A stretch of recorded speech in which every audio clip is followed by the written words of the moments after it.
Hello friends, வணக்கம் and welcome to amazing thoughts of me. இன்றைக்கி நம்ம இந்த வீடியோவில் என்ன பார்க்க போகிறோம் அப்படின்னா, இன்றைக்கி பிக் பாஸ் எபிசோடில் பார்த்தீங்கன்னா, மார்னிங் நான் உங்களுக்கு வந்து ப்ரோமோ கண்டென்ட் பற்றி பேசி ஒரு வீடியோ போட்டிருப்பேன்.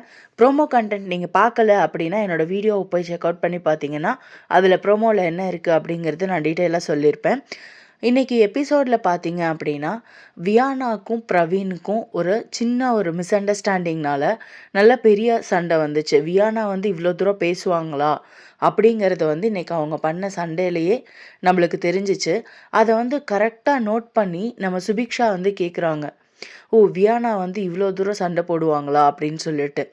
அதே மாதிரி தான் இன்றைக்கி சுபிக்ஷாவுக்கும் பார்வதிக்கும் நிறைய பார்த்தீங்கன்னா சண்டை வந்துச்சு. அது என்ன சண்டை அப்படின்னா, நீங்கள் கிளாஸ் போடலையா, கீழே வந்து அந்த கார்பெட்டில் வந்து டஸ்ட் இருக்குது, நீங்கள் கிளாஸ் போடலையா, நீங்கள் வந்து குனிஞ்சா உங்களுக்கு முதுகு வலிக்குமா அப்படின்லாம் சுபிக்ஷா கேட்டதுக்கு பார்வதி வந்து டைரெக்டாக சொல்லிட்டாங்க, நீ என்ன கிண்டல் பண்ணுறியா, உன்னோட டோனில் வேரியேஷன் தெரியுது, இந்த மாதிரி வேலையெல்லாம் என்கிட்ட வச்சுக்காத அப்படிங்கிற மாதிரி டைரெக்டாக சொல்லிட்டாங்க.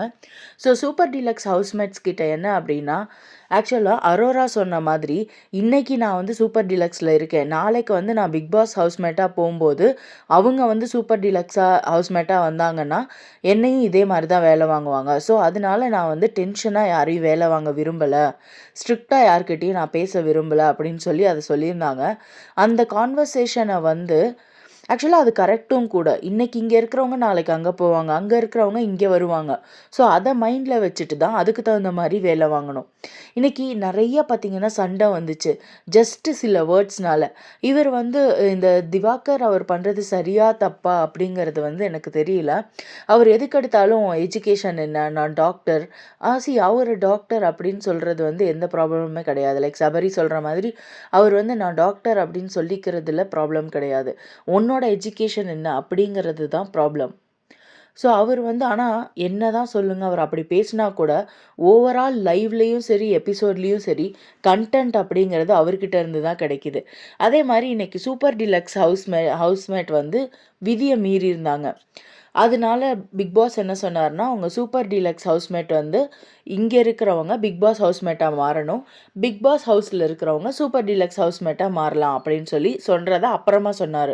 ஸோ ஃபஸ்ட்டு என்ன பண்ணாங்கன்னா, சூப்பர் டீலக்ஸ் ஹவுஸ்மேட்லேருந்து ஒருத்தர் பிக் பாஸ் ஹவுஸ்மேட் ஆகணும் அப்படின்னோனையும் அரோரா கிளவராக பேசுகிற மாதிரி பிரவீன் காந்தி சார் தான் அங்கே போகணும் அப்படின்னு சொல்லி ஸ்டார்ட் பண்ணாங்க. ஆனால் சார் வந்து கொஞ்சம் உஷாராக என்ன பண்ணார்னா, நான்லாம் போக மாட்டேன் அப்படின்னு சொல்லி கிளவராக சொல்லிட்டாரு. நான் ஆல்ரெடி ஒரு விஷயத்தில் சாக்ரிஃபைஸ் பண்ணிட்டேன், அதாவது அவர் வந்து நாமினேஷனில் சாக்ரிஃபைஸ் பண்ணார் இல்லையா, நான் போகிறேன் நாமினேஷனுக்கு, யங்ஸ்டர்ஸ்க்கு சான்ஸ் கொடுக்குறேன் அப்படின்னு சொன்னார் இல்லையா. ஸோ அதை வந்து அவர் மைண்டில் வச்சுட்டு நான் வந்து ஆல்ரெடி சாக்ரிஃபைஸ் பண்ணிட்டேன், ஸோ இதை வந்து நீங்கள் வந்து யாராவது ஒருத்தர் உங்களுக்குள்ளே முடிவு பண்ணிக்கோங்க, நான் வந்து அங்கே போக மாட்டேன் அப்படிங்கிறத கிளியராக சொல்லிட்டாரு. இல்லைன்னா ஆடு கிடச்சிதுன்னு போட்டு அவரே திருப்பி அனுப்பிச்சிருப்பாங்க. ஸோ அவரோட கிளவர் மூவ் இங்கே வந்து நல்லா இருந்துச்சு. அதே மாதிரி கடைசியில் யார் அனுப்புனாங்க பார்த்தீங்கன்னா, துஷார் அவரை வந்து அனுப்புனாங்க. ஏன்னா அவர் தான் வந்து ஃபஸ்ட்டு வந்து ரூல்ஸை பிரேக் பண்ணியிருக்காரு. அதாவது என்னென்னா, சூப்பர் டீலக்ஸில் இருக்கிறவங்களுக்கு லக்ஸுரி பிரேக்ஃபாஸ்ட் ஒன்றும் இல்லைங்க, எக்கு கொடுத்துருக்காங்க. மத்தியானம் சிக்கன் கேட்டாங்க, சிக்கனுக்கு பதிலாக ஈரலை கொடுத்துட்டாங்க. இவ்வளோ தான், இதுதான் வந்து luxury breakfast, luxury lunch. Luxury dinner வந்து என்ன கொடுத்தாங்கன்னு தெரியல. ஸோ இது மாதிரி லக்ஸுரி அப்படிங்கிற பேரில் அவங்களுக்கு வந்து கொஞ்சம் கொஞ்சம் எக்ஸ்ட்ரா கொடுக்குறாங்க.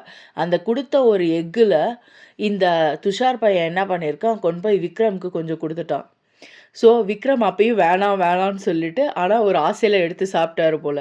ஸோ அவரே சொல்கிறாரு, இவன் வந்து பிக் பாஸ் வந்து ரீசன் என்ன அப்படின்னு கேட்டப்ப எல்லாரும் சொன்னப்போ விக்ரமே சொல்கிறேன், நான் தான் சொன்னேன்ல அவன் எனக்கு கொஞ்சம் கொடுத்துட்டான், அதுதான் ரீசன் அப்படின்னு. அந்த மாதிரி ஜாலியாக ஃபன்னாக போயிட்டாங்க. அதே மாதிரி இங்கே பிக் பாஸ் ஹவுஸ்மேட்டில் பார்த்தீங்கன்னா, வியானாவை வந்து சூப்பர் டீலக்ஸ் ஹவுஸ்க்கு அனுப்புகிறாங்க.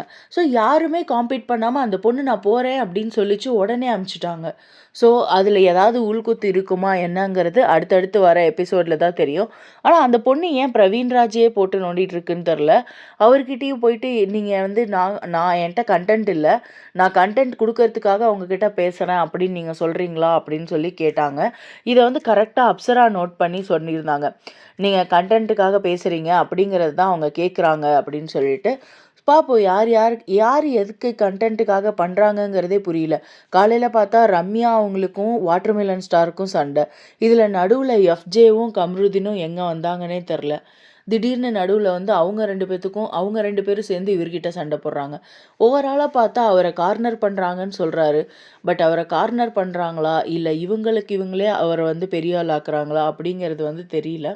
ஏன்னா, அவர் யார் பேசுறதையுமே லிசன் பண்ணாம அவரோட பாயிண்ட்ல வந்து அவர் ஸ்டெபர்னா இருக்காரு. நான் இப்படிதாங்க அப்படின்னு. இன்னைக்கு வந்து நான் வந்து யூடியூபர் இல்ல அப்படின்னு சொன்னதுக்கு விக்ரம் போயிட்டு அவர்ட்ட கேட்டாரு. என்னண்ணே அது ஒரு டோன் வேரியேஷன்ல சொல்றீங்க அப்படின்னு சொல்லிட்டு. அதுக்கு அவர் இருந்துட்டு நான் சொல்றது என்னோட கருத்து அப்படின்னு சொல்லி சொன்னாரு. இத வந்து சபரி நோட் பண்ணிட்டு சபரி எஃப்ஜேவும் பேசிட்டு இருக்கப்ப இந்த பாயிண்ட்ட சொன்னாங்க. அவர் வந்து he is not ready to accept. So அவரோட கேம் ஸ்ட்ராட்டஜியா கூட அது இருக்கலாம். யாரோட கேம் ஸ்ட்ராட்டஜி என்னங்கிறது போக போக பார்த்தா தான் தெரியும். ஸோ இந்த மாதிரி பிக் பாஸ் அப்டேட்ஸுக்கு உடனுக்குடனே தெரிஞ்சுக்கிறதுக்கு என்னோட சேனலை லைக் பண்ணுங்க, ஷேர் பண்ணுங்க, சப்ஸ்கிரைப் பண்ணுங்க. உங்களுக்கு வந்து யார் ஃபேவரட் கண்டஸ்டன்ட் அப்படிங்கிறத கமெண்ட் பாக்ஸில் டைப் பண்ணுங்க. Thank you friends. Thanks for வாட்சிங் மை வீடியோ. கீப் வாட்சிங் big pass. Thank you friends.